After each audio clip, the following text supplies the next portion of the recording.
happens when liberals are confronted with the truth about the loyalty Trump supporters feel for him and his agenda? If you had to do it all over again, would you vote for Donald Trump again, yes or no? Yes, I would. Yes. 1,000% absolutely yes. What about Trump appeal to you? I mean, part of it is I like authenticity. I like the fact that Van Jones decided to do that. That's good for him.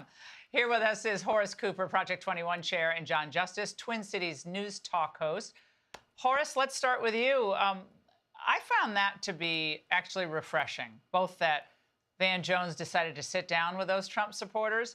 And you know what else I thought? They seem really happy, despite the doom and gloomers out there. Well, absolutely. It was refreshing and revealing to see this is where real Black Americans are. In fact, Black Americans have not been this radical progressive group.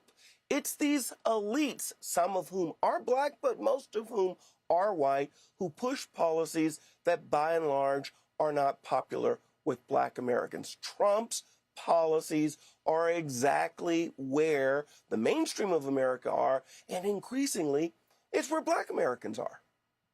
Well, and John, Democrats in the Connecticut Senate didn't get the memo about their party's awful social media videos. Check this out.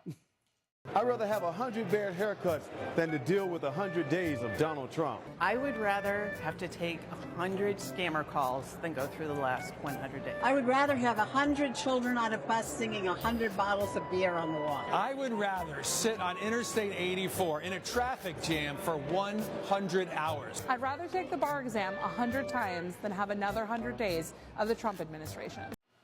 Oh, my God, John, they're aggressively unfunny. Aggressively unfunny. Well, that's indicative of the left, isn't it? You know, it's really interesting to me because I wondered after the inauguration, what the Democrats' tactic was going to be. And now we see controversy after controversy after controversy. And that seems to be the only tactic that they have right now. Oppose everything that Donald Trump is doing, regardless of how irrational it is, regardless of ethics and morals or criminality in terms of who they go and support.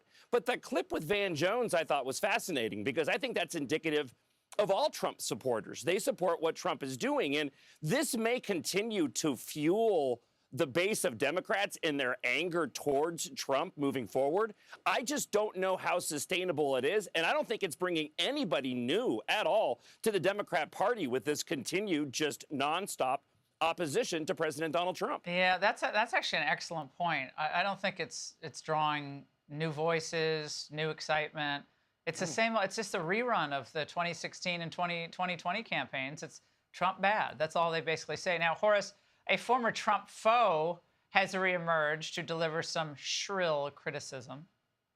At the end of the day, we will defeat these people by winning elections. I mean, even if we win every court case, we still have to figure out how to get that enforced.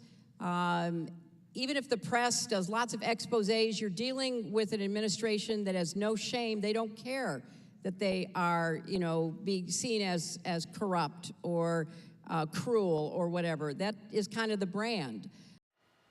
Well, Horace, shameless Hillary tries to shame Donald Trump. That's beautiful, huh?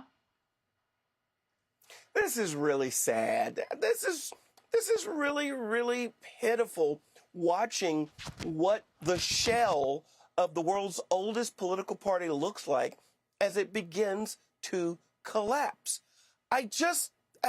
This weekend, we had the minority leader of the House of Representatives, some other House members, and some senators sitting on the steps of the Capitol playing patty cake and singing songs off tune. Mark Halperin said last October that if the election returns look like he said insiders were telling him, we were going to see the mental health decline of a large number of elites in Washington. Well, welcome to mental health decline. Yeah, we are considering doing our own GoFundMe for the mental health of our Democrat friends. Horace and John, it's great to see you both. Thank you so much.